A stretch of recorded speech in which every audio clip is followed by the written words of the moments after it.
mereka kadang-kadang banyak tamu kita yang tidak paham apa bedanya geopark dengan geowisata. Jadi ada beberapa hal yang teorical panjang ya, yang ternyata susah diartikan. Itu yang menjadi tema kita. Next Mas Haji. Nah ternyata kami simpulkan Bapak Ibu, yang paling mudah itu geopark itu lokasinya, tempatnya, dengan segala batuannya, dengan segala biotanya, dengan segala keunikannya, tempatnya. Tapi geowisata itu adalah kegiatannya, aktivitas Bapak Ibu di tempat geopark bisa dinamakan geowisata. Bisa minat khusus, bisa atraksi macam-macam. Tapi itu Ibu, tolong nanti Bapak Ibu bantu kami untuk memudahkan ini, memberitahu ke teman-teman di daerah bahwa geowisata itu adalah kegiatan yang mendukung geopark atau kegiatan yang memuliakan suatu fenomena geologi, fenomena atau singkapan yang kita anggap langka Bapak Ibu. Next. Nah ini masuk ke dalam tema kita, mengapa geowisata Gunung Kidul itu berkelas dunia. Yang pertama, Gunung Kidul pasti menyimpan rekaman seperti tape ya, seperti CD. Adanya rekaman pembentukan Pulau Jawa ada di Gunung Kidul. Ada di sini Pak Ibu. Kemudian pasti fenomenanya pasti langka. Tadi Pak Pri dan teman-teman sudah pastikan ya bahwa Kaligalang juga langka sekali Bapak Ibu. Bahkan tandingannya cuma ada di Perancis.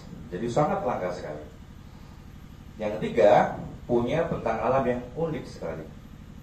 Akhirnya di poin 4 kita bisa pastikan bahwa geopark dan geowisata Gunung Kidul bisa sebagai sumber penelitian, lahan edukasi dan konservasi alam. Itu kita pastikan seperti itu. Nah, kita coba Mas Haji, kita masuk ke slide berikutnya. Nah, mengapa saya bilang tadi rekaman yang membentuk Pulau Jawa?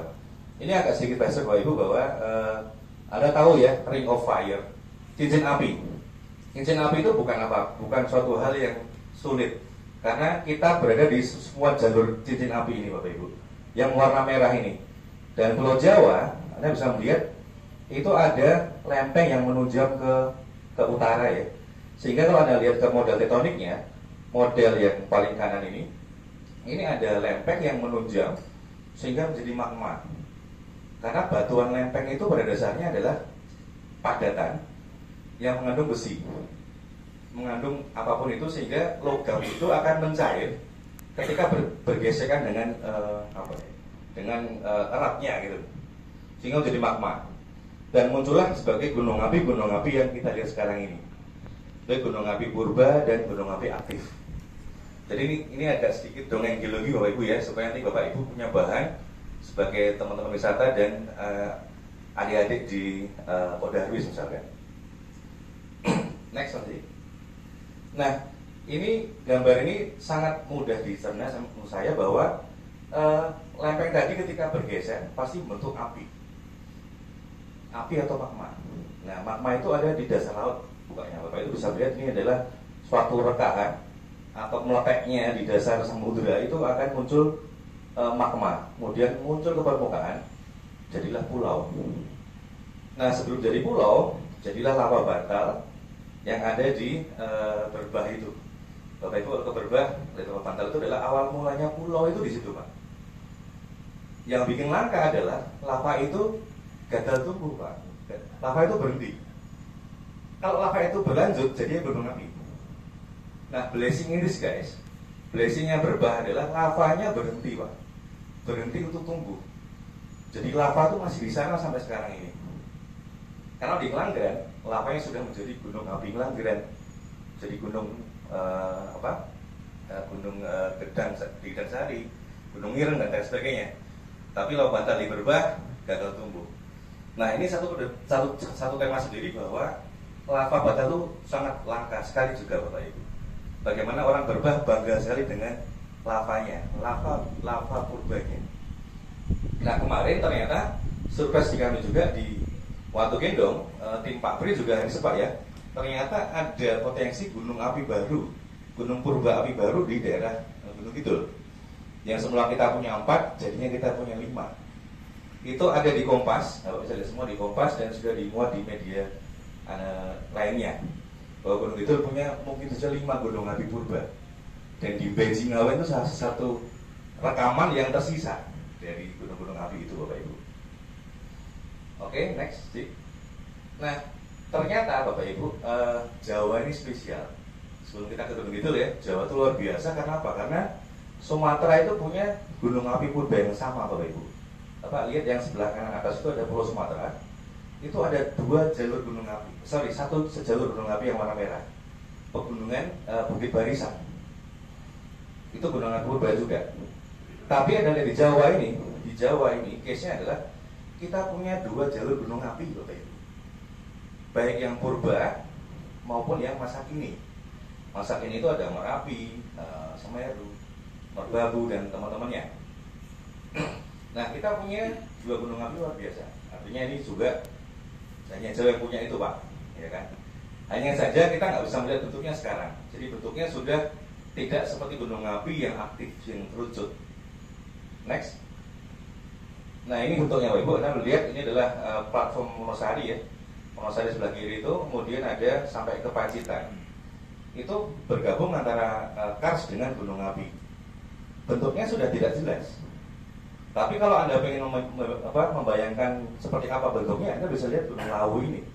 Gunung Lawu dan Merapi. Dulunya Wonosari, Gunung Kidul punya gunung api seperti Merapi juga. Hanya saja sudah terkikis, sudah menjadi fosil gunung api. Nah, kita punya fosil gunung api itu yang paling jelas adalah di Ngagran. Ngagran, Gunung Ireng, kemudian di dekat saja ada satu gunung lagi, Gunung Batok, Pak ya. Gunung Gendong, Gunung Gendong. Nah, itu adalah rekaman yang bisa kita lihat di Gunung Kidul. Next lagi. Nah, itu ini ya, ada gambar lagi bahwa gunung api purba sudah tererosi. Jadi seperti kerucut yang terpancung. Nah, pastinya Anda melihat gunung api aktif ya seperti ini ya, yang kerucut, yang tinggi dan menjulang. Itu adalah gunung api masa kini.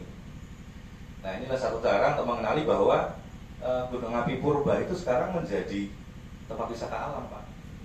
Wisata alam yang ternyata kalau kita mendaki ke atas gunung itu melihat pemandangan Jogja, dulu mungkin nggak menarik, Pak. Tapi sekarang orang berbondong-bondong ke Gunung Kidul untuk melihat itu dari ketinggian. Melihat sunset, melihat pemandangan di atas gunung itu. Next lagi.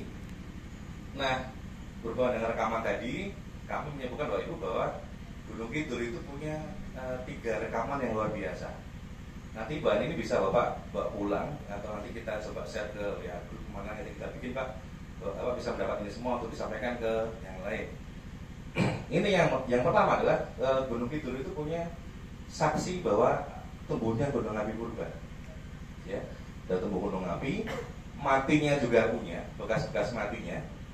Sampai fenomena kars juga muncul setelah gunung api itu mati. Jadi 3 tahapan ini seperti kita bicara tentang tahapan kemerdekaan. Ada perang kemerdekaan, ada kemerdekaan, ada pasca kemerdekaan. Sampai, Pak, jadi benar-benar ini ada satu rekaman 3 peristiwa utama di Jawa ini ada di Gunung Kidul. Dan ini juga diminati oleh ahli-ahli dari luar negeri, Pak. Next lagi. Nah, contohnya pasti ya, tumbuhnya gunung api purba di Jawa itu ada yang Ngagran. Para ahli dari Helen Smith dari Inggris mengatakan bahwa ini mirip dengan anak Krakatau. Anak Krakatau yang besar gitu ya, dan dia ketika meletus juga hebat sekali. Jadi Gunung Ngagran itu dulunya mengerikan, Pak. Kalau Anda hidup di masa itu, Anda nggak punya waktu menikmati Ngagran seperti sekarang. Adanya bencana alam semuanya. Buktinya apa? Ketika Ngagran kok seperti gunung api yang besar sekali gitu ya. Next, Mas. Nah, ini seperti ini ya. Ada juga yang mengatakan bahwa gunung api Ngagran itu adalah anak gunung dari Semilir. Ya, yang seperti Toba, Pak. Besar sekali. Anda bisa lihat di situ ada satu konsep bahwa meledasnya seperti kelinian ya. Begitu mengerikan waktu itu ya, sehingga dipastikan manusia pun nggak ada ya, bahkan mungkin tanaman dan makhluk itu pasti akan mati ya. Jadi tidak pernah ada fosil apapun di kala itu, Pak. Bapak nggak pernah menemukan jingking, nggak akan menemukan fosil-fosil kerang, semua nggak ada karena semuanya hilang. Semua menjauh dari gunung api. Gunung api ketika marah nggak ada kehidupan. Jadi terbukti, Pak, di sepanjang itu tidak ada kehidupan. Bapak nyari fosil di Ngelanggeran, tidak ada sama sekali, Pak. Nggak akan ada fosil di situ, Pak. Karena apa? Lingkungannya gunung api. Di mana Karangwesa itu, Pak, baru netasnya udah kena lava, kena abu vulkanik dan sebagainya. Artinya tempatnya tidak mendukung untuk dia hidup. Nah, apa buktinya? Ngelanggeran itu sebagai anak gunung yang dulunya besar, semilir ya, dan seperti Toba, besar sekali. Apa buktinya? Kita lihat di Candi Ijo di Breksi. Next. Nah, di Candi Ijo, Ibu, itu tebalnya Candi Ijo Breksi kita bilang sebagai tebing Breksi. Dulunya itu awal mula dari tim Geoheritage ke sana itu saya yakin masih orang nggak percaya, Pak. Ini bakal jadi tempat yang spesial sampai sekarang ini. Karena Breksi itu ditambang untuk bahan baku patung, Pak, yang ada di Bali. Ditambang, dikeruk, kemudian dikirim ke Bali dan ekspor. Bayangkan tim pertama kali yang ke sana, Pak, untuk menghentikan tambang itu. Orang menolak semua. Bapak mau makan piring kami, Pak. Kami itu nambang ini untuk kami juga. Nggak ada yang lihat kami, Pak. Nah, artinya tim geologi kemarin memastikan bahwa ketika Anda mau mengkonservasi itu, Pak, menstop tambangnya, dijadikan wisata. Sekarang orang berebut jadi lurah, Pak, di sana, Pak. Di Breksi, di daerah Obelix, bahkan dari berpangkat semua pun juga berinvest ke sana. Ya, dari Kopi Ponti, dari Natasha, bahkan yang punya kecantikan aja punya Obelix, Pak, sekarang. Bukan hanya ini, semua ada ke sana, Pak. Jadi Bapak bisa bayangkan tempat yang jauh dari uang sekarang mengerikan. Breksi sampai ke Obelix gitu, Pak, luar biasa. Nah, di balik itu mereka harus paham juga bahwa Breksi itu rekaman gunung api purba, Pak. Sayapnya gunung api Toba kayak seperti ini, Pak. Kadiranya itu kita punya tebal itu 100 meter di permukaan, Pak. Bahkan di bor itu sampai 1 kilo dalamnya, Pak. Anda bayangkan gunungnya sebesar apa gitu, Pak, ketika sayapnya 1 kilometer tebalnya. Jadi ketika ada orang bikin rumah, Pak, di sana banyak sekali kemarin pengembang itu salah konsep. Bikin rumah di dekat Breksi ternyata airnya nggak ada, Pak. Gimana ada air? Karena Breksi itu adalah impermeable, Pak. Dia nggak bisa menyerap air. Bukan seperti pasir-pasir yang di Ngalang misalkan ya, yang menyerap air. Justru ini adalah nggak ada air sama sekali, Pak, di situ. Nah, ini bukti bahwa itu gunung api, Pak. Tubuh gunung api yang sudah terpancung, sudah tinggal fosilnya saja. Nah, usia tertua itu 20 juta tahun lalu itu benar, Pak. Pernah adanya ledakan hebat di daerah Breksi sana. Next. Nah, gunung itu juga punya Wadigombong. Anda juga bisa lihat di video kami, Pak, di Sinau Bumi ada kita akan mengulas Wadigombong. Adanya Gunung Batur, Pak, Ibu. Nah, Gunung Batur ini sudah dibuat pelang-pelang informasi, tapi masih informasinya kami rasa masih terlalu masih umum, Pak, ya. Jadi belum edukasi untuk anak-anak atau edukasi yang lebih muda. Kita perlu tambahkan gambar loh, bahwa Gunung Batur ini hanya satu ombak aja, Pak, di tengah-tengah seperti batok yang berpasir gitu ya. Ini nggak kelihatan. Tapi kalau kita kasih gambar, Anda bisa melihat ternyata Gunung Batur itu sentralnya gunung api. Jadi Anda pernah bayangkan nggak kita bermain surfing, bermain pasir itu di tengah gunung api, Pak, sebenarnya. Dan cuma ada di gunung gitu, Pak, di Wadigombong itu. Karena gunung api yang laut ini nggak banyak, Pak. Dan mungkin Jawa ini nggak ada kecuali di Wadigombong. Oleh karena itu sama Pemda juga dibikin sebagai tempat yang langka dan dijadikan ini geoset, Pak, ya. Artinya itu menjadi alasan. Nah, ini contoh kecil bahwa ini menjadi andalan untuk Gunung Kidul juga nantinya. Next. Nah, kembali ke Kalingalang, Bapak Ibu. Kami juga terkesima ketika kami main ke Kalingalang. Kok ana watu kayak corak candi, Pak. Seperti relief. Ini tuh apa gitu. Nah, kami penasaran juga, kami buka riset juga, kami juga nyari faktanya bahwa ini nama-nama yang angel banget, Pak, seperti Scorsenia, Cruciana, itu nama-nama dari keilmuan. Kita pastikan aja, Pak, ini adalah hewan-hewan seperti jingking. Jingking yang digoreng tuh, Pak, ya, undur-undur.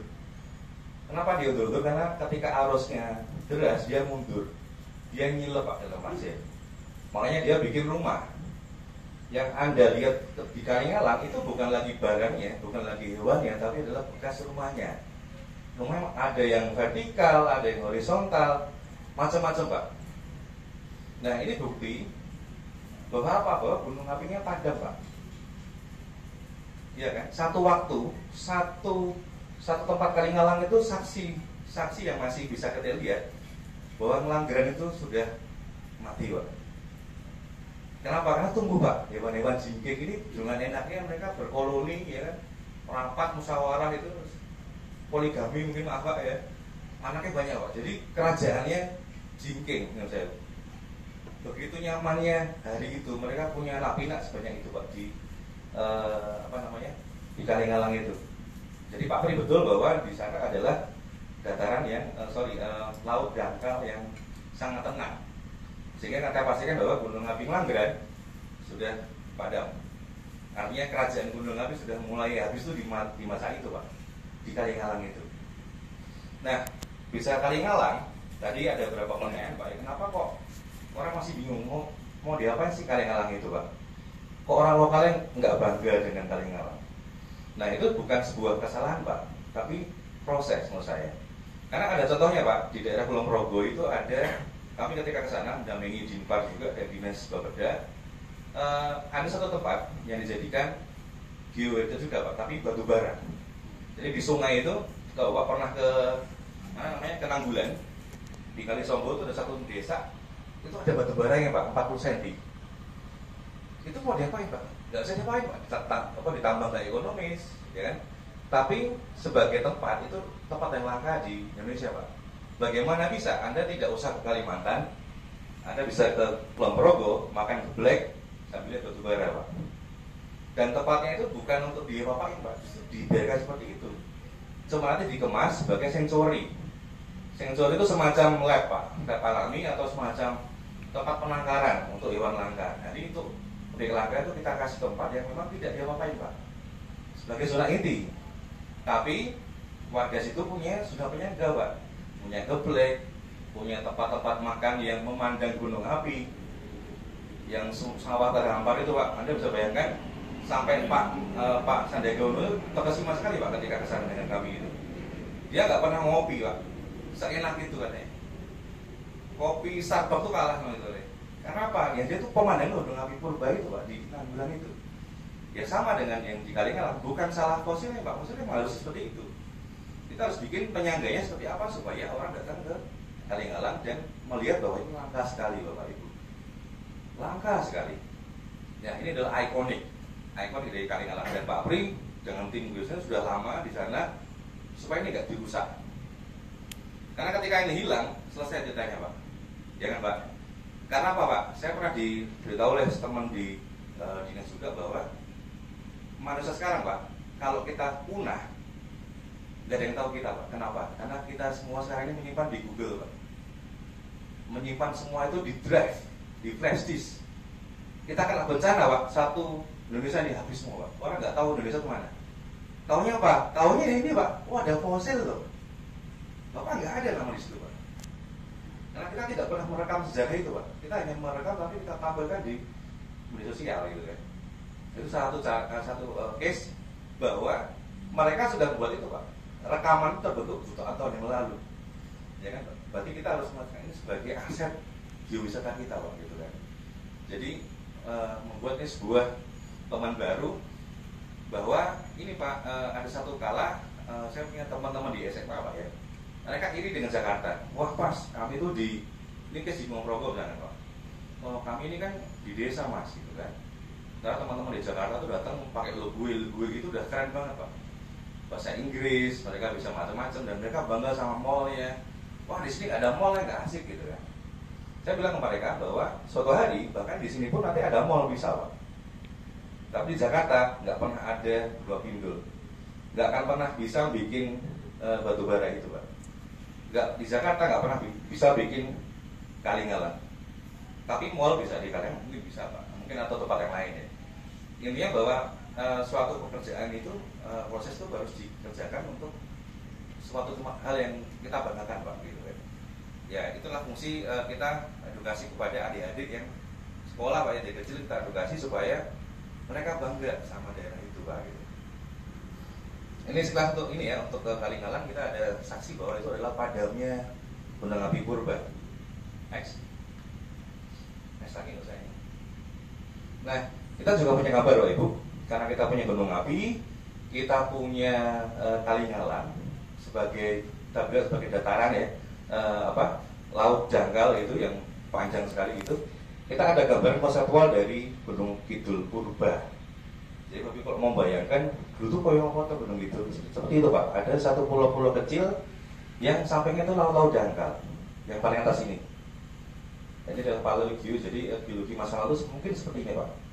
Ketika Gunung Api Jaya itu ada, mungkin ini Gunung Langgra, ini ada Gunung Gunung Gentong dan sebagainya, itu gunung-gunung yang di tengah laut. Nah, ketika mereka terdampak oleh air laut, mereka menjadi gamping-gamping atau atol ini Pak.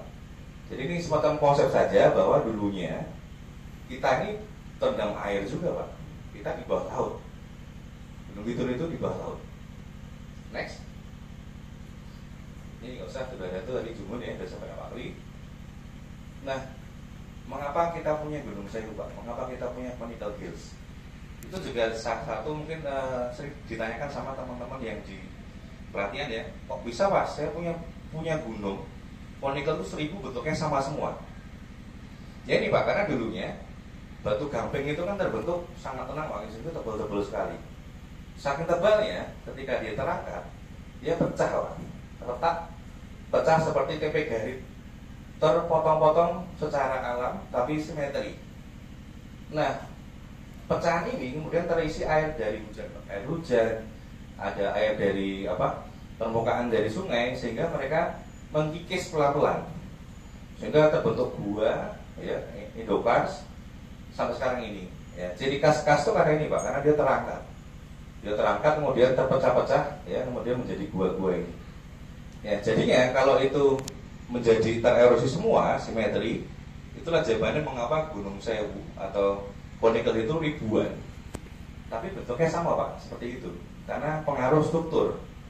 Yang mana yang bikin ya Gusti Allah Pak, mengapa dia bisa segitu ya. Ini endokars. Next lagi sih. Nah, bukti berikutnya bahwa kita punya bangunan Solo purba ya, yang ada di Sadeng itu bukti bahwa gunung itu terangkat cukup tinggi ya, sehingga sungai pun juga berbalik arah ya, dari hulu ke hilir itu berbalik arah, sehingga sungai itu kering menjadi lembah. Nah, ini PR juga buat mungkin buat Gunung Kidul, bahwa ini belum pernah diangkat secara global gitu, bagaimana mempromosikan Bangunan Solo Purba ini Pak. Karena saya yakin Pak, ketika sungai Purba itu ya terangkat, pasti banyak gua-gua Pak. Bahkan saya punya teman dari arkeologi Jogja Pak, dari Balar itu juga mengatakan bahwa mungkin saja Mas Brani di daerah Bangunan Solo Purba itu ada bekas-bekas gua manusia zaman dulu Pak. Manusia purba yang mungkin ya hidup situ Pak, karena cukup aman lah ya, ada gua, ada tempat buat dari bencana alam, dari cuaca, mereka benar di gua-gua. Kita belum mengekspor sampai ke sana Pak, tapi bekas-bekasnya ada. Next. Nah, tentunya Pak, bahwa Geopark dan Gunung Kidul Geowisata itu nggak bisa lepas. PR kita adalah bagaimana kita memberikan panggung geowisata. Jadi kita sepakat Pak ya, Geopark sudah berjalan. Tugas kita adalah memberikan panggung. Panggung itu adalah apa? Kita memberikan panggung yang berkelas dunia Pak. Karena sayang sekali Pak, Gunung Kidul ini kalau kita gas sampai kelas dunia, bahkan UNESCO sudah merapat Pak. Tapi UNESCO juga punya syarat Pak gitu kan. Artinya mereka juga tidak bisa wah ini selamanya jadi kelas dunia. Yang susah adalah mempertahankan kelas dunia itu. Artinya kita punya trik bagaimana kita sampai ke sana. Kami punya satu tagline Pak, bagaimana Gunung Sewu itu punya satu tagline lagi ya, untuk kita punya destinasi wisata 1000 geowisata. Kita punya ribuan di Gunung Kidul. Sebagai persiapan, di sisi lain di Kulon Progo juga sudah merancang itu Pak, merancang bahwa dengan adanya bandara di sana, dengan bandara, dengan Borobudur Highland, Pak Sandiaga Uno, kemudian sirkuit GP nanti juga di sana Pak. Kita bisa bayangkan kalau kita tidak tricky, Gunung Kidul pasti akan menjadi penyangga yang mungkin tidak Pak. Jadi itu isu yang saya tidak berusaha, coba kita harus sama-sama Karena concern Pak, bagaimana kita bukan berperang, tapi kita mengadaptasi bagaimana kita berbuat untuk menghadapi itu. Karena bandara sudah pindah di Kulon Progo. Walaupun punya akses bagus nanti ke sini, kita juga harus berpikir bagaimana orang tidak semua terserap ke sana Pak. Berarti Gunung Kidul juga harus berproses untuk menghadapi persaingan itu nantinya. Bagaimana geopark, nanti juga ini Pak, semua orang nanti akan bikin geopark. Tapi Anda bisa bertahan dengan geowisata. Karena tadi ada statement bahwa sebelum geopark juga sudah banyak Pak. Ada tempat-tempat di Indonesia ini yang sebelum geopark sudah maju. Tanpa geopark juga bisa sebenarnya. Tapi kan bukan itu, tapi kita bertahan bagaimana jika nanti kita punya saingan, kita masih puker, masih kuat karena kita punya geowisata. Dan yang kita berikan panggung itu adalah wisata sebagai panggungnya kita punya Pak gitu kan. Sampai anak kita juga bangga sama tempat kita nantinya. Next. Nah ini satu cerita dari Bramantio, itu ahli dari ITB Pak. Jadi mereka punya namanya kotak geowisata. Kalau Bapak Ibu sepakat kita menggunakan geowisata, geotourism, itu istilah baru Pak dari China Pak. Ternyata dari China. Yang Eropa bikin, Eropa dan Amerika itu memakai istilah ekowisata Pak. Eko karena mereka tahu ini langka, jadi yang dikirim adalah konservasinya, pelindungan supaya nggak rusak, itu adalah ekowisata. Tapi kita menyadur dari Cina, dari China itu kita memakai namanya kotak geowisata dari Bramantio ini Pak. Bagaimana kita punya geowisata punya proses, punya geoplus, punya bentuk dan histori. Jadi bisa bayangkan Pak, kita ada wisata, kita punya dasar-dasar geologi yang kuat, kita punya bentuk alam yang bagus itu ya, yang proper, dan kita punya pendukung wisatanya dari geoplus, punya budaya misalkan. Nah, saya rasa Bapak bisa bersiap-siap nanti ketika bikin apapun, Bapak bisa ingat kotak geowisata ini Pak, karena sudah dilakukan di Bandung. Di Bandung itu di Cipalembang Pak Perigi, itu ada satu gua Pak, namanya Gua Pawon. Namanya Gua Pawon karena mungkin ditemukan fosil ini Pak, manusia purba, perempuan lagi di dalam gua itu. Bagaimana Bandung itu berubah menjadi kota geowisata Pak. Suatu perjalanan ke tempat Gua Pawon, ke tempat yang lain, tentu itu menjadi devisa yang cukup tinggi untuk Bandung sendiri. Dengan modal ini Pak, dengan kotak ini. Jadi Pak perlu mengembangkan budaya sampai ke geoplusnya nanti. Oke, ini cukup segini. Nah ini masuk ke ini Pak, karena ini kelas dunia. Saya pikir Bapak Ibu juga perlu memikirkan ini bahwa geopark ini sudah ke 4.0. Ini udah angka untuk generasi Z Pak. Ketika saya mengajar di kampus Pak, saya heran bahwa ada istilah generasi Z, Gen Z gitu. Mungkin saya yang lahir tahun 80-an Pak, kami milenial. Saya nganggap saya paling muda nih Pak. Ternyata ada lagi namanya Gen Z Pak, generasi Z. Yang semuanya disimpan di komputer Pak. Yang semuanya adalah game. Yang semua adalah digital. Bagaimana mereka bisa beli barang yang mahal hanya dari handphone mereka Pak. Nggak perlu lihat, yang penting api, gambarnya api itu. Yang itu bisa dijual lagi, di branding, ya, dikemas supaya menarik. Nah, set itu fokusnya 4.0 Pak. Bagaimana kita ke arah geopark yang baru, karena kita harus ke arah sana bahwa 4.0 itu penting sekali. Nah, sudahkah Pak di Gunung Kidul ini Bapak Ibu yang di Podarus sudah join dengan adik-adik kita yang di 4.0 ini? Bapak sudah belum masuk ke IG, masuk ke Facebook, ke YouTube Pak, gitu kan? Bagaimana satu gambar tentang Pindul ketika dibuat dengan cara sekarang Pak, artinya Anda yang mengikuti zaman sekarang, saya yakin pasti bisa meraih viewer yang baik Pak. Karena banyak, saya melihat banyak dana-dana istimewa itu juga kadang-kadang larinya lebih ke budaya Pak. Mohon maaf nih Pak, jadi bukan budaya itu salah Pak. Tapi ketika kita mengundang milenial, itu perlu satu inovasi. Bahwa mereka itu kadang boring Pak gitu ya. Nah, kita bisa mengemas budaya tetap itu, tapi kemasannya lebih yang lain gitu Pak. Nah, itu salah satu trik kita untuk maju ke sana. Misalkan nih Pak, kita bikin tempat foto yang mungkin tidak asing gitu kan, atau kita bikin geotrack, track yang sifatnya milenial gitu. Ya, next berikutnya. Ini gak usah. Nah, ini Bapak Ibu yang perlu saya sampaikan bahwa ada konsep baru yang kami tawarkan. Karena kami di kampus Pak ya, kami di Jogja punya kampus banyak sekali. Saya tinggal di antara belasan kampus Pak di Babarsari itu. Saya melihat bahwa kadang kita lupa bahwa turis itu adalah mahasiswa. Kadang kita lupa Pak. Kita kadang berpikir turis itu hanya orang dari Jakarta datang buang uang, pengen healing lah ya, healing dari masalah hidupnya gitu ya. Nggak harus itu Pak. Ternyata mahasiswa itu sampai 5 tahun Pak di Jogja. Dari berbagai macam sukunya ada semua di Jogja itu Pak.